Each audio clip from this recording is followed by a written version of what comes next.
बच्चों देखो, मैं तुम्हारे लिए अर्थशास्त्र का इम्पोर्टेंट क्वेश्चन लेकर आई हूँ। इन क्वेश्चंस को अगर आप पढ़ोगे तो हो सकता है कि आपको पूरे फुल मार्क्स मिल जाएं। तो सबसे पहले हम देखते हैं कि हमारा क्वेश्चन आता किस प्रकार का है। तो 1 से लेकर 8 तक अति लघु उत्तरीय प्रश्न आते हैं, जिनको आप एक लाइन में उत्तर लिखोगे तब आपको 1 अंक मिल सकते हैं। दूसरा आता है प्रश्न क्रमांक 9 से 12 तक लघु उत्तरीय प्रश्न, जिस पर के 3 अंक रहते हैं। तो 3 अंक के आधार पर आप इसमें अधिकतम 4 लाइन तक लिख सकते हैं। अधिकतम 4 लाइन, उससे ज्यादा बड़ा बनाने की जरूरत नहीं है आपको। फिर आता है प्रश्न क्रमांक 13 से 18 तक दीर्घ उत्तरीय प्रश्न होते हैं। दीर्घ उत्तरीय प्रश्न में एक आपको विकल्प का प्रावधान रहता है। विकल्प मतलब अथवा इसलिए रहता है कि आपसे अगर ऊपर वाला क्वेश्चन नहीं बनता तो आप नीचे वाला क्वेश्चन बना लो, जिसकी अधिकतम सीमा 75 शब्द है। और फिर आता है प्रश्न क्रमांक 19 से 24 तक दीर्घ उत्तरीय प्रश्न, मतलब इसे निबंधात्मक उत्तर होते हैं, इसीलिए इसका अंक भी बड़ा होता है, 6 अंक का। अब मैं आपको बताती हूँ कि 1 नंबर का अंक किस किस यूनिट से आता है। तो यूनिट 1 आप बिल्कुल छोड़ दीजिए। यूनिट 2 को आप पढ़िए। 1 नंबर के जितने भी छोटे लघु उत्तरीय क्वेश्चन है यूनिट 2 से पढ़िए। यूनिट 3, यूनिट 4, 5 एंड 6, तो जितने भी अति लघु उत्तरीय क्वेश्चन है वो यूनिट 2, 3, 4, 5, 6 से पढ़ना है, क्योंकि 2 और 3 यूनिट से 1-1 नंबर के क्वेश्चन, 2 क्वेश्चन ही मात्र आएंगे।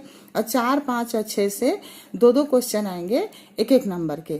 तो अगर आप चाहते हैं तो मैं आपको कुछ इंपॉर्टेंट क्वेश्चन 2 नंबर से संबंधित दे देती हूँ। आप इस साल 1 नंबर के क्वेश्चन के लिए तैयारी कीजिए। यूनिट 2 से सीमांत उपयोगिता ज्ञात करने का सूत्र, आपको कुछ नहीं करना है, ये छोटा सा सूत्र आप लिखेंगे, आपको 1 नंबर मिल जाएगा। दूसरा क्वेश्चन है कुल उपयोगिता का सूत्र, इसमें भी केवल आप सूत्र लिखेंगे, आपको 1 नंबर मिलेगा। इसके बाद आता है तीसरा क्वेश्चन, उपयोगिता से क्या अभिप्राय है। चौथा क्वेश्चन है गिफिन वस्तुएं क्या होती हैं। फिर आता है सीमांत उपयोगिता क्या है। केवल आप 2-2 लाइन में इनका आंसर लिखेंगे, आपको 1-1 नंबर मिलेगा। उसके बाद क्वेश्चन है बजट रेखा किसे कहते हैं। बजट रेखा किसे कहते हैं। फिर आता है आपका क्वेश्चन स्थानापन्न वस्तुओं के 2 उदाहरण लिखिए, या स्थानापन्न वस्तु क्या होती है। उसी प्रकार एक और क्वेश्चन आता है हमारा पूरक वस्तुओं के 2 उदाहरण लिखिए। तो केवल आपको क्या करना है, उनके उदाहरण ही लिखना है। यहाँ जैसे दिया है पूरक वस्तुएं वे है जो किसी आवश्यकता को संयुक्त रूप से संतुष्ट करती है, तो ये तब आपको लिखना है जब वो आपसे पूछेगा कि पूरक वस्तुओं की परिभाषा लिखिए, है ना। और अगर उदाहरण बोलता है तो खाली आप लिख दोगे पेन और स्याही, कार और पेट्रोल। तो ये हो गया यूनिट 2 के 2 नंबर के क्वेश्चन, जिन्हें आपको याद करने हैं। अब क्वेश्चन आता है सामान्य मूल्य क्या है। इसके बाद देखिए अर्थशास्त्र में बाजार किसे कहते हैं। तो बाजार क्या होता है, जहाँ क्रेता और विक्रेता फैले होते हैं, एक ऐसा क्षेत्र। इसके बाद ईंटों का बाजार कौन सा बाजार है। आपने लिखा स्थानीय बाजार, आपको मिल गया 1 नंबर। स्थानीय बाजार से क्या आशय है। स्थानीय बाजार जहाँ जो आपके पहुंच में हो, है ना। इसके बाद फिर अंतरराष्ट्रीय बाजार किसे कहते हैं। फिर आता है एकाधिकार बाजार क्या है। तो इस प्रकार से ये जो कुछ प्रश्न हैं जिन्हें आप पढ़ेंगे तो आपको 1-1 नंबर सॉलिड मिल जाएगा। एक और क्वेश्चन है हमारे पास, दूध का बाजार किस बाजार का उदाहरण है। ये भी स्थानीय बाजार का ही उदाहरण है। इतने क्वेश्चन पढ़ लीजिए आप, आपको 1 नंबर पूरा का पूरा। अब मैं यूनिट 3 से आपको 1 नंबर के क्वेश्चन बताती हूँ कि आप क्या क्या पढ़ सकते हैं। पहला है समरूप वस्तुएं किस बाजार की मुख्य विशेषता है। आप खाली लिख देंगे पूर्ण प्रतियोगिता बाजार, तो भी आपका आंसर सही है। दूसरा क्वेश्चन है गला घोंट प्रतियोगिता किस बाजार की मुख्य विशेषता है। इसका उत्तर एकाधिकार बाजार लिखने से भी आपको उतना ही नंबर मिलेगा, ठीक है। उसके बाद फिर आता है आपके पास साम्य मूल्य क्या है। उसी को इस प्रकार से भी दे सकता है कि संतुलन कीमत क्या होती है, या संतुलन कीमत से क्या आशय है। फिर आपका अगला क्वेश्चन आता है बाजार मूल्य क्या है, समर्थन मूल्य क्या है। ये सब तो आप 1-1 लाइन में इसका आंसर दोगे। तब भी आपको 1 नंबर आसानी से मिल सकते हैं। फिर आता है क्वेश्चन, अब हम आते हैं यूनिट 4 में। यूनिट 4 में पहला क्वेश्चन है व्यष्टि अर्थशास्त्र क्या है, दूसरा है समष्टि अर्थशास्त्र क्या है। इन दोनों क्वेश्चन को पढ़ने से एक फायदा आपका यह होगा कि इसको आप 4 नंबर वाले क्वेश्चन में पूछता है तब भी आप इसको बना सकते हो। इसके बाद आता है उपभोक्ता वस्तुएं किसे कहते हैं। तो जिन वस्तुओं को हम अपने उपभोग करने के लिए खरीदते हैं उसे उपभोक्ता वस्तु कहते हैं, जैसे दूध, सब्जी, रोटी। फिर है पूंजीगत वस्तुएं क्या होती हैं। पूंजीगत वस्तुएं जो कि जैसे मशीन वगैरह है जिसको हम एक बार खरीदते हैं और बार बार उसका उपयोग करते हैं, उसे कहते हैं पूंजीगत वस्तुएं। ये दोनों क्वेश्चन भी पूछा जा सकता है, उपभोक्ता वस्तुएं और पूंजीगत वस्तुएं।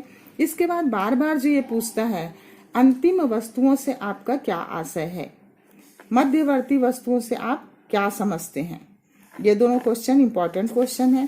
साथ ही साथ एक हमारे इंपॉर्टेंट क्वेश्चन और है मूल्यह्रास किसे कहते हैं। मूल्यह्रास क्या होता है कि जब हमारे पास कोई मशीनरी होती है या पूंजीगत संपत्ति होती है तो जब हम उसका बहुत ज्यादा उपयोग कर देते हैं तो उसमें जो क्षति आ जाती है ना, उसके कारण उसके मूल्य में गिरावट आती है, उसे मूल्यह्रास कहते हैं। ठीक है,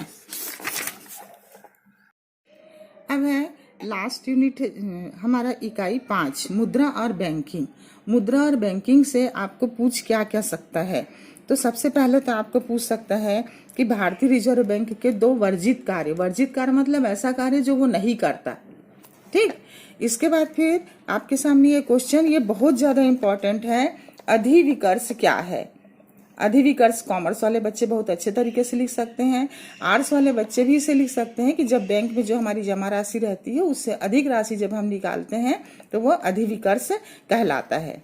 फिर आता है अगला क्वेश्चन, मुद्रा का अर्थ बताइए। मुद्रा का अर्थ बताइए में आपको कुछ नहीं करना है, केवल आप उसकी एक परिभाषा दे दीजिए, आप मुद्रा का अर्थ बता दिए।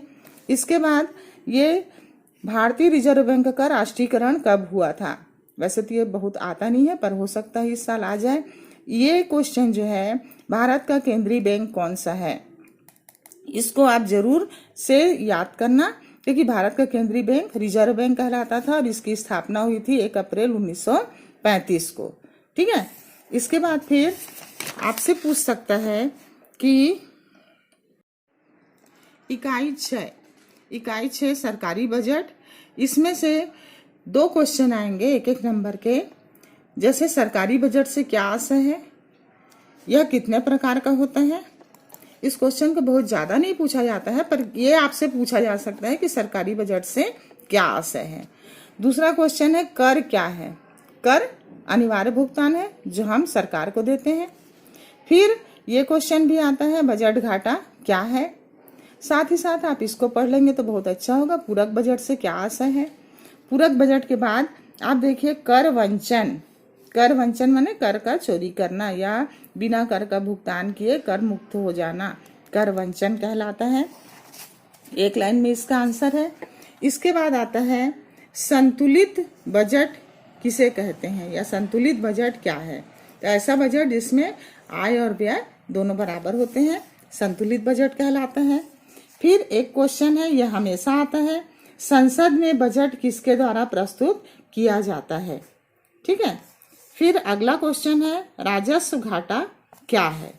राजस्व घाटा के क्या है। उसके बाद फिर अगर आपके पास आता है उत्पादन शुल्क किसे कहते हैं। ये सब छोटे छोटे क्वेश्चन है जो आपको पढ़ने हैं। इस चैप्टर से बहुत अधिक आता है क्वेश्चन, इस चैप्टर से क्वेश्चन आता है। इस चैप्टर से यह क्वेश्चन आ सकता है प्रत्यक्ष कर किसे कहते हैं, भारत में वित्तीय वर्ष से क्या आशय है, या इसको दूसरे शब्दों में पूछ सकता है कि सरकार बजट कितने समय के लिए बनाती है, वो भी वित्तीय वर्ष ही है। अप्रत्यक्ष कर के उदाहरण दीजिए, है ना। असंतुलित बजट किसे कहते हैं, जेंडर बजट किसे कहते हैं, साथ ही साथ आर्थिक बजट किसे कहते हैं। तो ये कुछ ऐसे छोटे छोटे क्वेश्चन है जिसे आप पढ़कर जाएंगे तो आपके 1-1 नंबर वाले 8 क्वेश्चन आराम से हल हो जाएंगे। इसके बाद मैं आपको बता रही हूँ कि 6 नंबर वाले कौन कौन से प्रश्न इस साल आ सकते हैं। 6 नंबर वाला ये वाला प्रश्न, रिजर्व बैंक ऑफ इंडिया के 6 कार्यों को लिखिए, ये आ सकता है। साथ ही साथ रिजर्व बैंक ऑफ इंडिया के साख नियंत्रण के उपायों को भी आप याद कर लीजिए। ये 2 क्वेश्चन आने से आप इसे आराम से बना सकते हैं और 6 नंबर पूरा का पूरा आपको मिल सकता है। इसी चैप्टर से ही या इसी यूनिट से ही अथवा में आपके पास आ सकता है मुद्रा के प्रमुख कार्य कौन कौन से हैं। इसके साथ में ये जोड़ देता है क्योंकि प्रमुख कार्य जो है 5 होते हैं और उसमें से वस्तु विनिमय की कमियों को मुद्रा किस प्रकार दूर करती है, इसे भी इसमें जोड़ करके अक्सर पूछ देता है। ठीक है, तो आप मुद्रा और बैंकिंग में से अगर आप इसको पढ़ लेते हैं, रिजर्व बैंक ऑफ इंडिया के कार्य, रिजर्व बैंक ऑफ इंडिया के साख नियंत्रण के उपाय और मुद्रा के प्रमुख कार्य, तो आप इसमें से 6 नंबर के आपके कोई क्वेश्चन नहीं छूटेंगे। उसके बाद फिर आप आ जाओ राष्ट्रीय आय में। राष्ट्रीय आय में आपको जो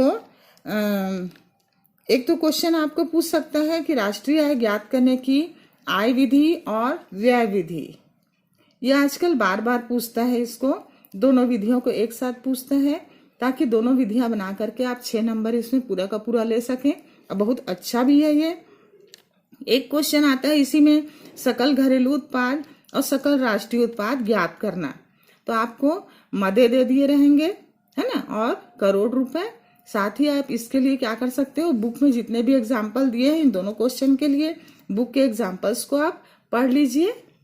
बुक के बाहर से कोई भी क्वेश्चन नहीं आता है। इसके बाद आपके पास आता है भारत में राष्ट्रीय आय की धीमी गति से वृद्धि जो हो रही है उसके कारण लिखिए। तो आप 6 कारण लिखेंगे, आपको 6 नंबर का क्वेश्चन हल हो जाएगा, 6 नंबर मिल जाएंगे।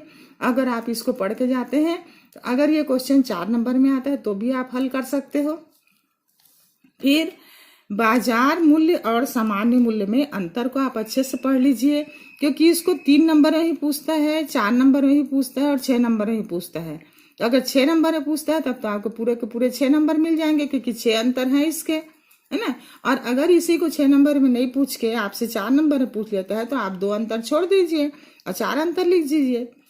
इसके बाद फिर मैंने बताया है पूर्ण प्रतियोगिता, अपूर्ण प्रतियोगिता और एकाधिकार। तो आपको करना क्या है कि पूर्ण प्रतियोगिता के 6 विशेषताएं, अपूर्ण प्रतियोगिता की 6 विशेषताएं